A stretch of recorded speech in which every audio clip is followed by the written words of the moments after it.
Why should people care about this issue? Especially people who don't live near the pipeline or who won't be directly affected by it. Why is this worth being known about?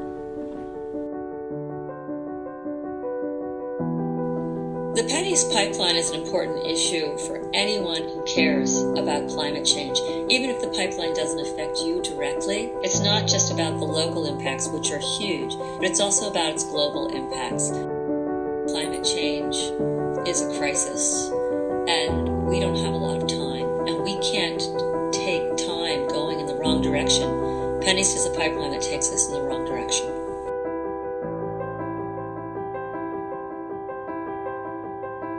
A couple dozen protesters marched from the State House chanting their objections to the proposed PennEast Pipeline. They don't care about our environment, about our communities, about our kids, about our families, about our creeks, our rivers, our forests, and our farmlands.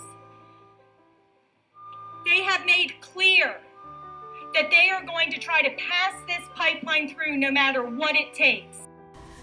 The PennEast Pipeline is a proposed 120-mile-long pipeline that would start in Luzerne County, Pennsylvania, travel under the Delaware River, and end in Mercer County, New Jersey, near Trenton. The pipeline would transport over 1 billion cubic feet of natural gas every day, extracted from the Marcellus Shale region, one of the most rich natural gas deposits in the country. Nearly a third of our power grid this past summer came from coal, too. More natural gas through the PennEast Pipeline can help. Low-cost American energy, cutting carbon emissions to fight climate change, thousands of new jobs, and partnering with renewables to deliver a clean energy future. Tell Trenton, no more coal. Yes to PennEast. I've heard a lot of arguments where natural gas is seen as a transition energy source between renewables and coal. And so what is the problem with the PennEast Pipeline using natural gas, like transporting natural gas?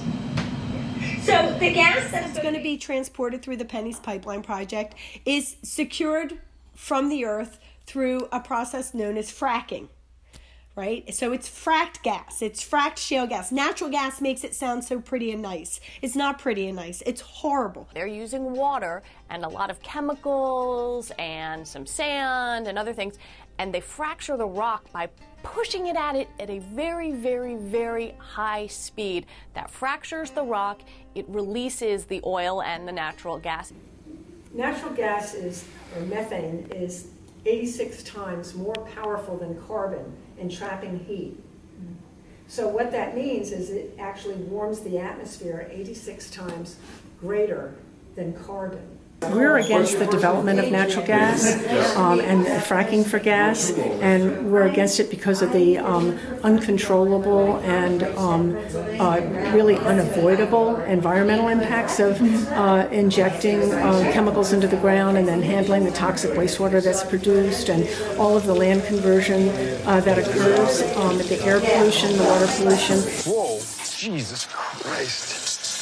There's concern about the Delaware River and what horizontal directional drilling, the risks that it might propose to the water in the Delaware, which is the drinking water for 15 million people. It would endanger water crossing the cleanest streams and endangering those streams and their ability to provide clean drinking water for New Jerseyans. You're saying the streams will not be impacted at all? No, I'm not saying they're not going to be impacted. We have we have taken measures to minimize environmental impact. There is no bridge. Fracked gas is not a bridge. Also, even if you were to accept the premise that we were going to continue to use fracked gas and somehow that's okay, which it's not. But even if you were to accept that premise, if the PennEast Pipeline were to bring the gas to the communities that they're targeting, there would actually be a surplus of gas.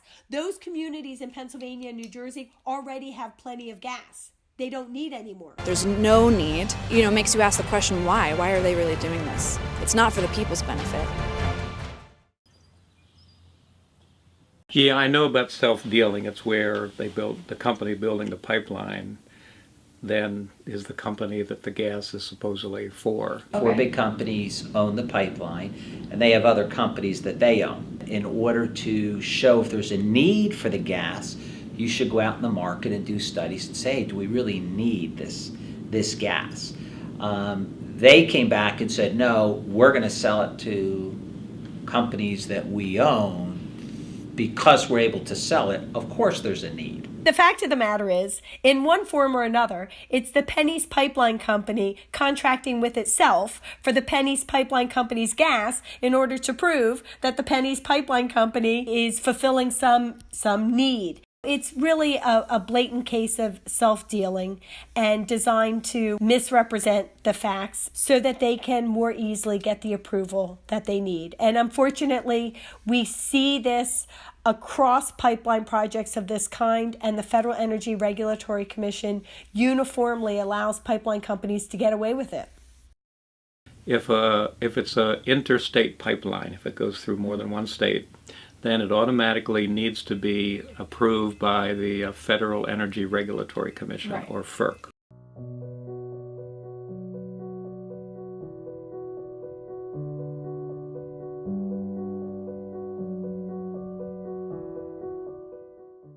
Could you, in simple terms, explain what eminent domain is? Sure. Eminent domain is the United States Constitution.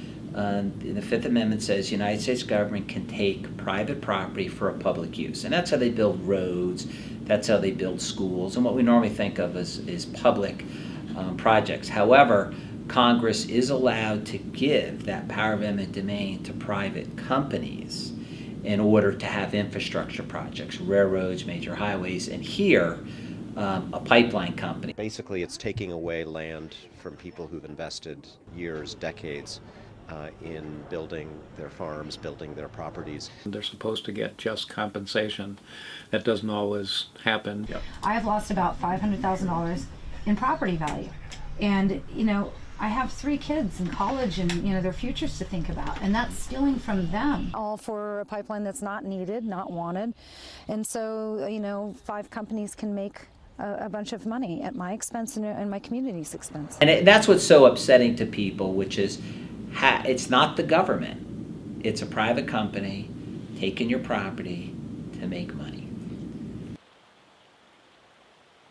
What is the timeline on this? Like, when will the state government approve or deny?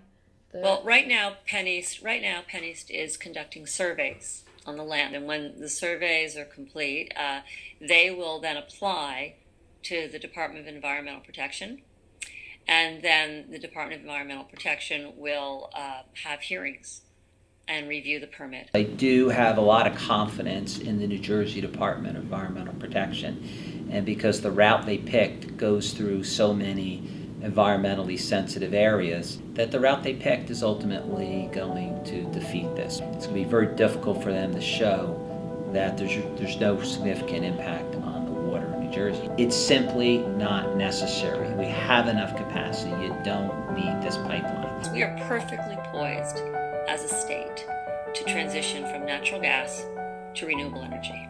So I trust that the state of New Jersey will do the right thing and stand up for the citizens of New Jersey and move us towards a clean energy future. This is a really wonderful case because sometimes activism starts, people put a sign in on their front lawn and go home and stop, and they don't do anything. In this particular case, there's a number of organizations that really have worked hard to keep the people together and keep the message out. And they have staying power. And that's the difference. They're staying for the whole fight.